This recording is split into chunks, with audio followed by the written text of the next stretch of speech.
Okay, next है diode का practical model. Diode का प्रैक्टिकल मॉडल, ठीक है।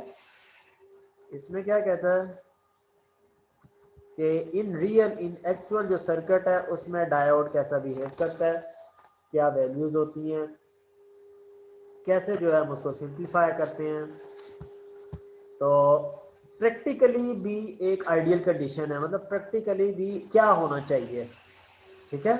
अगर हम एक के ऊपर बिल्कुल आइडियल कंडीशन हमने बात कर ली ना, ये जो कंडीशन थी ये बिल्कुल ही आइडियल थी, ये वाली, ये ग्राफ जो है ये तो बिल्कुल ही आइडियल है। लेकिन अगर हम बात करें कि प्रैक्टिकली भी कितनी जो है वो कौन सी ऐसी कंडीशन है जो one of the best practical condition है, और कौन सी ऐसी कंडीशन है जो एक नॉर्मल प्रैक्टिकल कंडीशन है, ठीक है। तो वो कैसे यहाँ पे क्या होंगी, ठीक है, तो उसको डिस्कस करते हैं। इसमें उसने 3 सर्किट बनाए हुए हैं, एक ये सर्किट आपके पास, एक ये सर्किट है, 2 सर्किट बने हुए, एक ग्राफ है। ये फॉरवर्ड बायसिंग है, ये रिवर्स बायसिंग का सर्किट है, ठीक है। तो फॉरवर्ड बायसिंग कैसे पता चलेगी, ये पॉजिटिव बैटरी का है, और ये जो चीज़ है this is actually a diode, diode को उसने बैटरी बना दी है। तो दिस इज एक्चुअली यहाँ पे जो कनेक्टेड है वो डायोड है, ठीक है। यहाँ पे ये डायोड कनेक्ट हो हुआ है।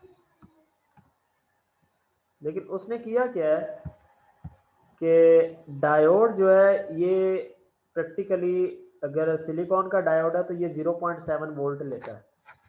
कितने वोल्टेज लेता है, 0.7 वोल्ट लेता है, ताकि उससे ऊपर वोल्टेज आए तो ये अपने में से करंट पास करने देगा, ठीक है, उससे पहले नहीं। लास्ट टाइम भी मैंने आपको ये बताया था। तो ये मिनिमम थ्रेशोल्ड वोल्टेज है सिलिकॉन के लिए फॉरवर्ड बायसिंग में, डायोड जो है वो 0.7 वोल्ट के वोल्टेज क्रिएट अपने पोटेंशियल बैरियर में रखता है, ताकि जब इससे ऊपर वोल्टेज आएंगे तो वो फिर अपने में से करंट को पास करवाएगा। तो this is the limiting resistance and this is the 0.7 volt voltage. उसने क्या किया है कि ये जो सर्किट है इसमें आपके पास ये डायोड कनेक्ट है, ये मैंने बना दिया है, ये डायोड कनेक्ट है। ये जो डायोड है इसमें आपके पास ये उसने तोड़ दिया 2 हिस्सों में, इसमें से स्विच उसने अलग कर दिया और वोल्टेज उसने अलग कर दिया, ठीक है। तो हम ये कर सकते हैं क्योंकि डायोड के जो वोल्टेज हैं वो क्या है, दिस वोल्टेज इज 0.7, ये पोटेंशियल बैरियर के उसके क्रिएट हुए होते हैं ऑलरेडी, और ये वो स्विच है। जैसे ही इसको क्रॉस करके पीछे से कोई वोल्टेज आएगा, इस वोल्टेज को जो क्रॉस करके आएगा it can pass through this circuit, ठीक है।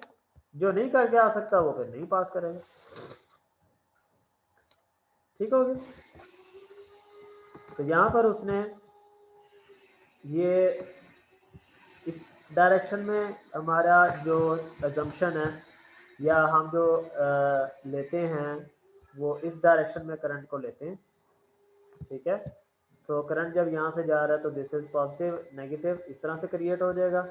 इस बैटरी का पॉजिटिव नेगेटिव ऑलरेडी डिफाइंड है, ये इसी डायरेक्शन में रहता है, ये उसका स्विच है और ये बैटरी का पॉजिटिव नेगेटिव है। So if this we bias voltage is 10 volt, ये 10 वोल्ट है, ये वैल्यू फिक्स्ड है, दिस इज 0.7 वोल्ट।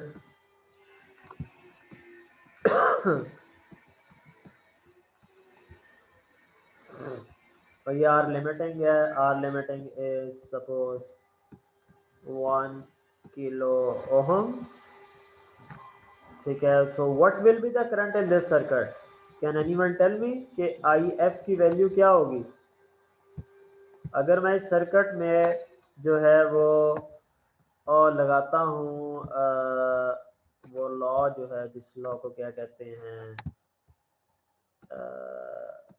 कौन सा लॉ होता है, किरचॉफ्स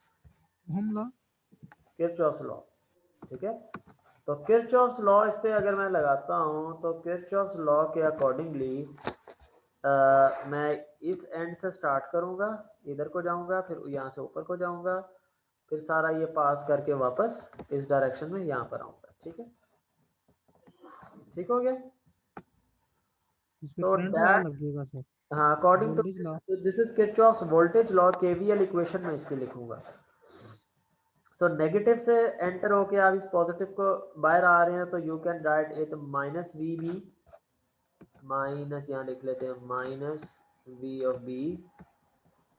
आगे क्या लिखूंगा मैं, ये पॉजिटिव से एंटर हो रहा हूँ, नेगेटिव से बाहर आ रहा हूँ, I am entering from positive, so I can write the voltage across this resistance is I F multiplied with R L plus I F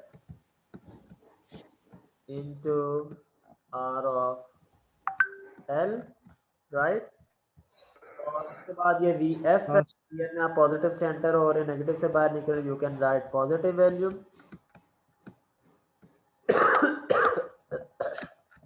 V F, and this whole equation is becomes now equals to 0। ठीक हो गया, इसी तरह से होगा। Yes sir. तो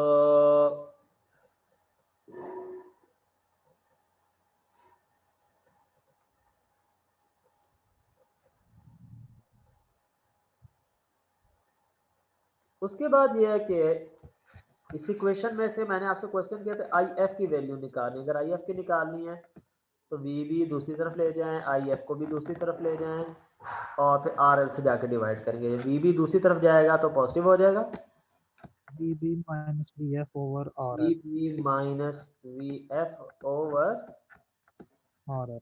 are L आ जाएगा, और इधर आ जाएगा मेरे पास आई एफ। सो करंट की वैल्यू क्या आएगी, वी बी की वैल्यू हमने क्या ली है 10 volt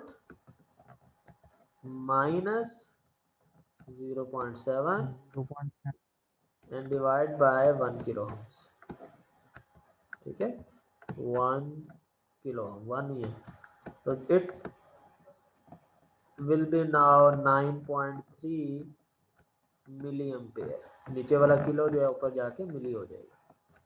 So 9.3 milliampere is the value of IF in this circuit, ठीक है, सही है। So very it is very simple, बजाय इसके क्या हर दफा फिर सॉल्व, मैं you can direct minus this diodes voltage from your source voltage। 10 में से आप डायरेक्टली 0.7 माइनस करें और इस R की वैल्यू से डिवाइड करें, you can get the value of I, ठीक है। 10 वोल्ट हैं, 50 वोल्ट हैं, 1000 वोल्ट हैं, जैसे 0.7 माइनस करना आर से डिवाइड कर दें, ठीक है, तो आपके पास आई एफ की वैल्यू आ जाएगी। So for this case I am taking this V F is directly at 0.7, I am saying that कि जब तक मैं इस 0.7 के थ्रेशोल्ड को क्रॉस नहीं करूंगा करंट फ्लो नहीं करेगा। So this is the one of the best practical conditions कि आपका 0.7 पे जाके ही करंट फ्लो करे, उससे पहले ना करे, ठीक है, उससे पहले करंट फ्लो ना करे।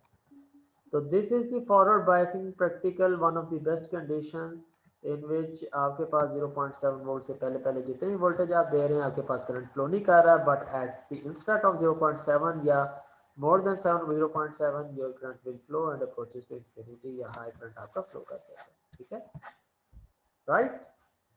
अच्छा इसमें यह है कि रिवर्स बायसिंग की तरफ मैं आता हूँ, तो रिवर्स बायसिंग में आप देखें कि ये वही ग्राफ एज इट इज़ वही है जो आइडियल केस में था। सो ये डिफरेंट नहीं है। तो बेस्ट प्रैक्टिकल कंडीशन में आपके पास जो है वो रिवर्स बायसिंग पे अक्रॉस जितने वोल्टेज आप डालते रहते हैं आपका करंट फ्लो नहीं करता, ठीक है।